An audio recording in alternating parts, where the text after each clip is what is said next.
Nigeria struggles with lots of challenges, but the one on the spotlight currently is flooding.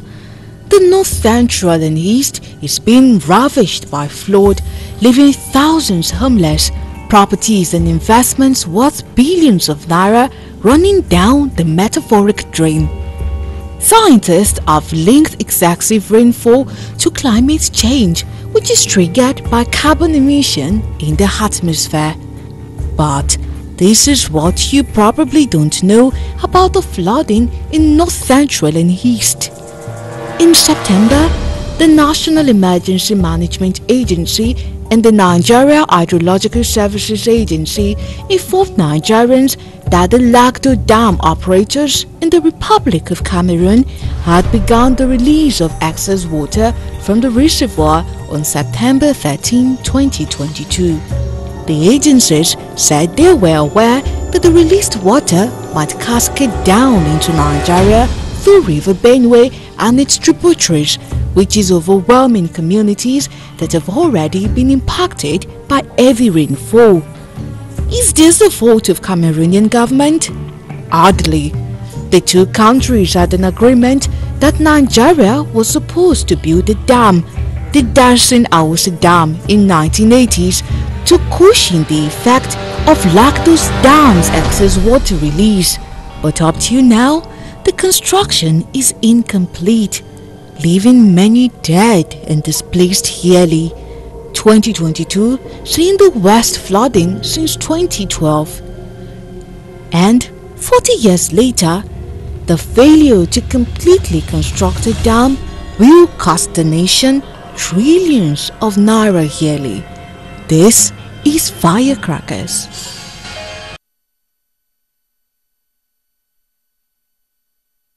Yes, the situation of flooding is a very sad one, and we have guests standing by all over Nigeria to tell us about the situation of flooding. Well, I have with me in the studio right now Professor Alabi Shoneye. He's Professor of Geography, Dean School of Postgraduate Studies, UNILAG. Thank you so much for being here with us, sir. Thank you very much. Good afternoon. Okay, so from the report that we see there, the major cause of flooding, especially from the north central part of Nigeria, it's blamed on the Lagdo Dam construction. That is, when they release excess water from Lagdo Dam, the one flowing into Nigeria, and perhaps that is what is causing excessive flood in the region right now. So, as a professor of geography, what do you have to say about that? Well, I think I'll first of all start by saying that the victims and their relatives have my condolence. It's really a sad moment, and if we are where we are supposed to be, the nation is supposed to actually close down for at least 1 minute silence on their behalf. Be that as it may, yes, the north central part of the country has two major rivers. Rivers Niger and River Benue. River Niger is longer, bigger, and but Benue cuts across more states. We have dams for River Niger. Not only in Nigeria too, we have dam in Mali. In fact, right from where Niger takes its source from Guinea down to Niger, Mali, Nigeria, dividing Benin Republic and Nigeria serving as boundary. We have more people there into one thing or the other, using the water for one kind of their official business activities and so on. But the Lagdo Dam in Cameroon is from Cameroon. It takes its source from Cameroon. However, the river itself, the Lagdo River, takes its source from Cameroon. But the dam on that river is only one, and it's as big as 3 times our own Kanji Lake. So some people will call it lake, some will call it dam. There is just a little difference between the two. They are sometimes used synonymously. So whenever there is need for Cameroonians to release the water in the Lagdo Dam, of course it flows directly into Nigeria, enters via Adamawa, moves down to Benue, Taraba, goes down like that, I think Nasarawa too. Then it joins the water coming from River Niger at Lokoja. So that's why Lokoja is a confluence city. So when the two waters, when they meet, definitely there is supposed to be a retarded flow. And because of the floodplain, the terrain, you see the water spreading into nearby areas. So that's why the impact is much around Lokoja. Then after some time, the water on its way gets to Anambra. It passes some parts of Edo State, then Delta, before it now goes into the tributaries of the Niger, right from around Rivers to Bayelsa to Delta, Edo, and some parts of Ondo State. So when the Lagdo Dam management started releasing the water on 13th September, exactly a month and 2-3 days ago, there was supposed to be a sound warning even before the dam released its water. Unfortunately, we are also at the peak of the rainy season towards the north. Yes. And as the rainy region, what we call intertropical convergence zone, shifts, it just coincides with the water coming from Lagdo. So we now have a cumulative effect of the two. So it's mainly Lagdo, so sorry but it to goes cut beyond you Lagdo. short, Professor Shone, but at this point, I feel it's time for us to join Professor Bernard Chube, who is joining us live from Benue State, and this is where the flood has one of its most impact. So Professor Bernard, how do you do this time? Thank you so much for joining us on Firecracker.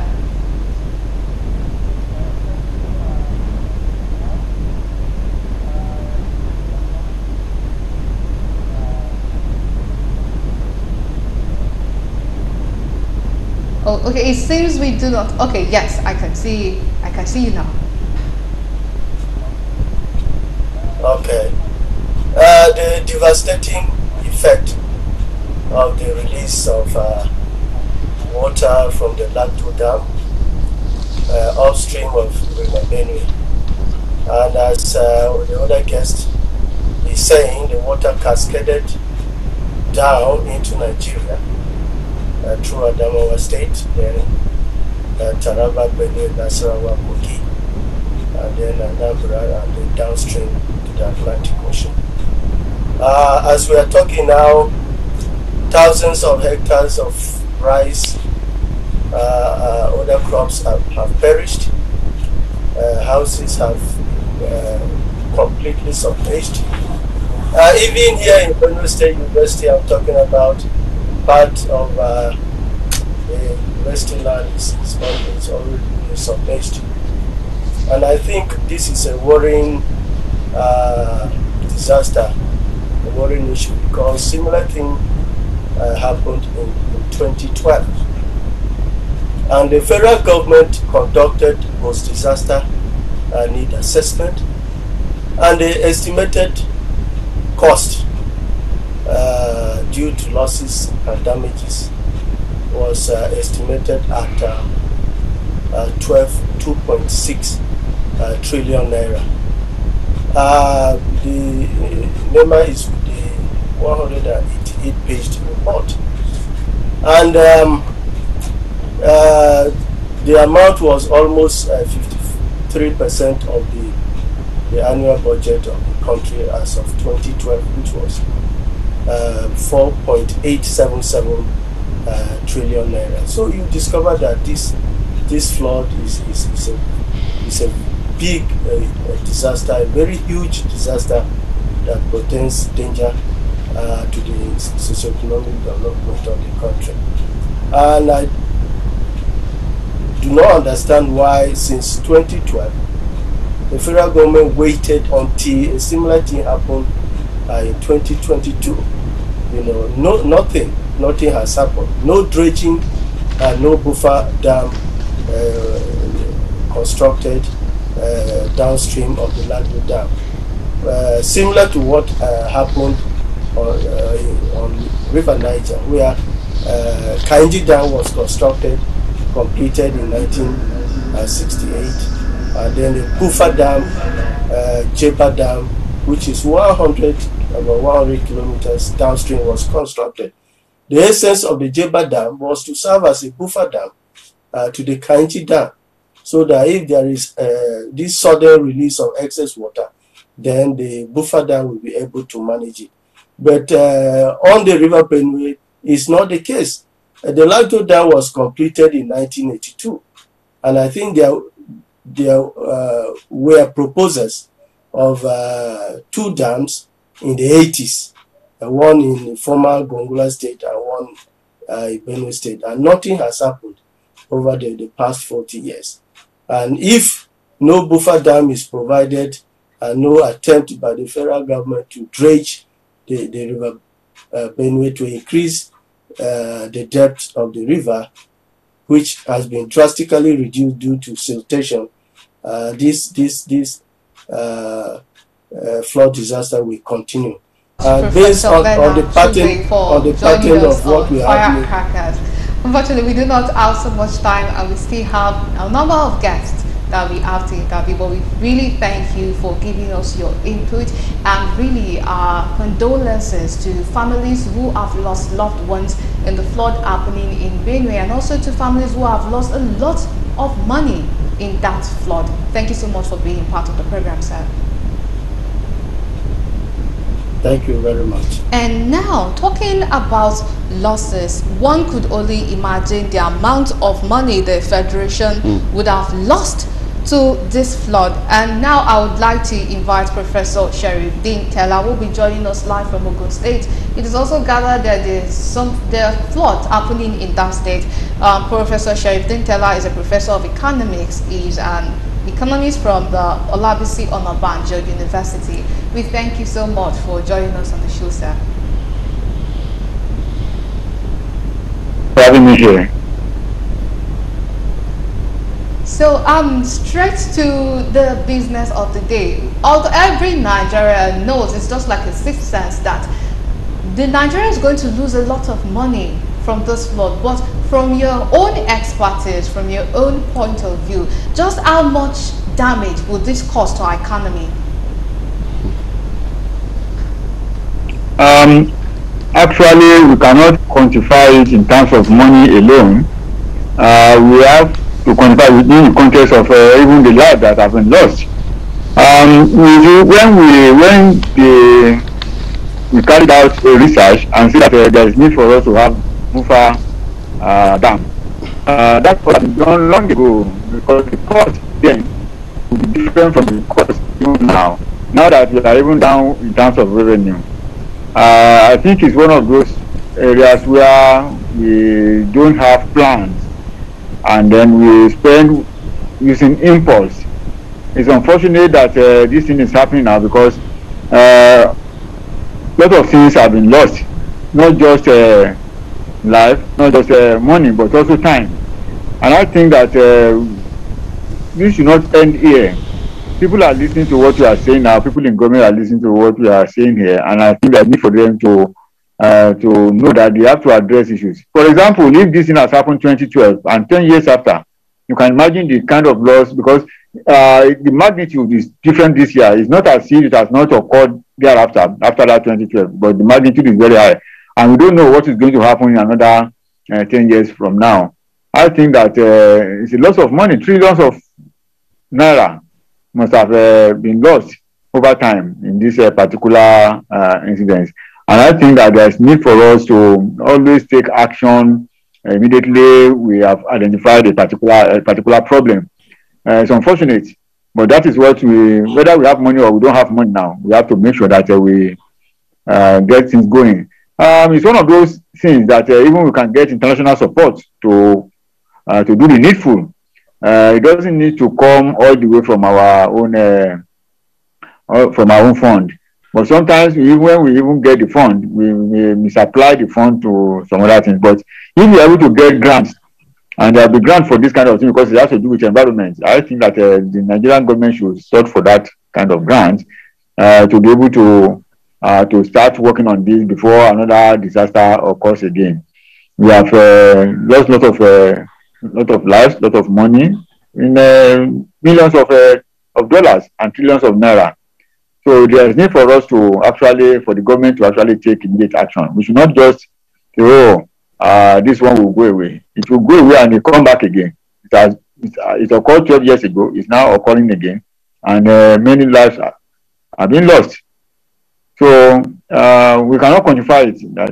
As I said earlier, people have to sit down and see how much we have lost in terms of money, how much we have lost in terms of life, and then they can then say, okay, this is the amount. We know that from what we have now, even by the time those things subside, by the time we are talking of harvesting, there won't be many harvests of farms. And so it's good to build up into part of the inflation we are talking about concerning inflation arising from food shortages by the time of harvesting. So that area particularly is the basket of and it's not just one place. The flood is all over. It's all over. It has not stopped. So wherever we need to do some dams, we have to get it done. And when we even construct this dam, it's not just for Professor taking Teller, care I of. don't know if you can hear me, but thank you so much for providing update for us on what's going on for our economy right now, the impact this flood is taking on our economy. Really, thank you so much for providing updates on that. And back to Professor Sheneye, it's as if, according to the Cameroonian government, actually, they alerted Nigeria because NEMA was saying that, and the meteorological organization in Nigeria was saying that they were notified that Cameroon is already releasing water. Now that the notice was there, they did give the notice. What steps do you think Nigeria could have taken to prevent this colossal loss?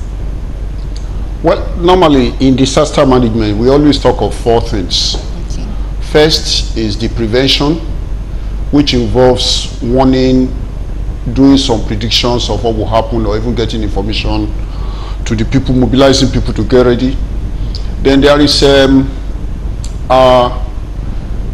next one is to actually attend to the problems before recovery, then mitigation. Now, when the problem comes, we have so many agencies that are responsible for one thing or the other. Are we talking of NIMET, still monitoring what is going to happen, where should be the next point of call?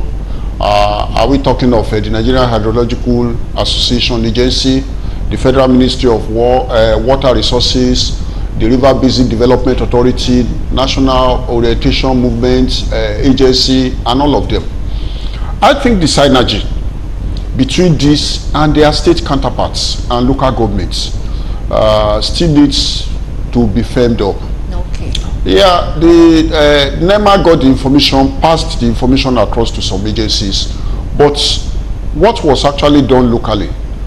Then from the people's perspective, it's so easy to say, people please relocate, move and move and move and move. Where did they go to? Do we already have those locations, college camps I feel for like them already, or is it when the problem starts that we now start looking for where to put them? This is time we call on Walaman Ugrube, who is joining us from Yenegua, Bayelsa State. He is the chairman, Bayelsa State Emergency Management Agency, BYSEMA. So he would give answers to this question you just asked. Synergy. So, yes. Hello, Mr. Walaman. How do you do? Thank you so much for joining us on Firecrackers at this time. And if you've been following the discussion, we are trying to see the synergy between agencies over there in Bayelsa State, which, as we've gathered, is also being ravaged by flood. Could you please walk us through some of the things the agency has been doing to make this bearable for people in the state? Well, thank you very much. I'm doing great. We are doing fine in Bayelsa. Though the situation is really pathetic, but we thank God we are still alive to push it forward. The question you asked concerning the synergy between NEMA and the state agency. From the point of NEMA, it has been very cordial. NEMA has done everything possible to see how we can pass the message down to the people. when NIMET and NISA came up with the annual flood outlook and the focus that there will be heavy flooding this time around, we try as much as possible to reach out to our various stakeholders in the state to see what possibly we can do. Just like the guest speaker there said, first thing to do first was prevention, which NEMA, as it were, tried their possible best to see what they can do by holding series of workshops, enlightenment programs to inform us, writing to all the state executives that will be very impacted by this flooding.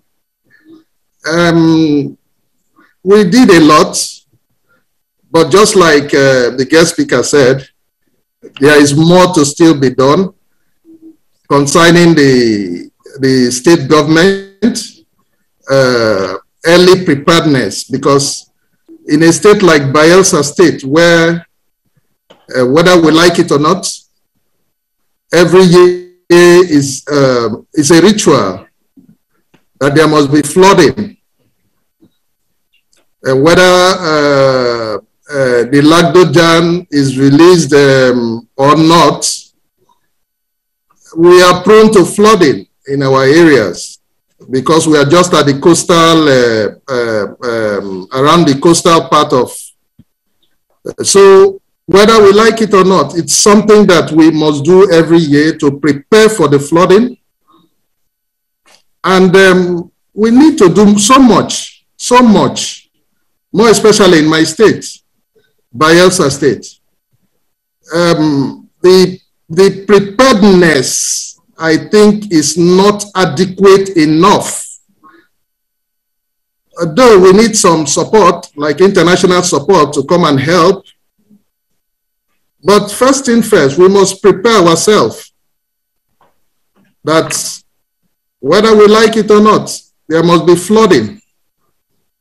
Be it flash flooding, be it coastal flooding, there must be flooding, and you must prepare yourself. First of all, prevention.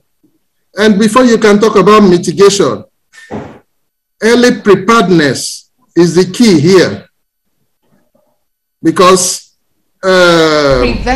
Professor Tala being one of the things that could stop flood in Nigeria, how we should prevent it. So I think it's time for us to join Alagwa Morris, who is also joining us from Yenigua there in Bayelsa State. He's the Program Manager, Environmental Rights Action, Friends of Earth Nigeria, head of Yenigua office. So since we've been talking about flood on and on, Mr. Morris, I hope you're there with us.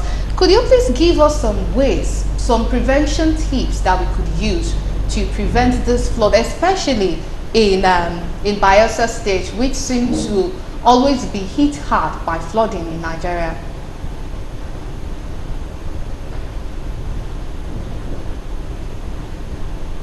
And to express my wonderful tips of this flood.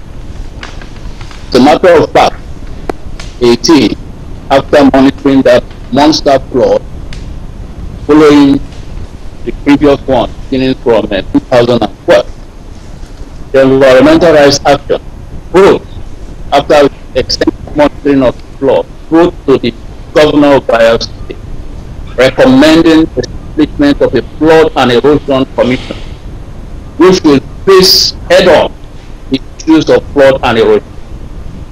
Flood and erosion are the prime ecological environmental problems after oil industry induced pollution here in Bayelsa State. And they are hitting our communities really, really hard. Several coastal communities right from the fringes of the Atlantic Ocean and in the rivers and creeks are suffering from coastal erosion.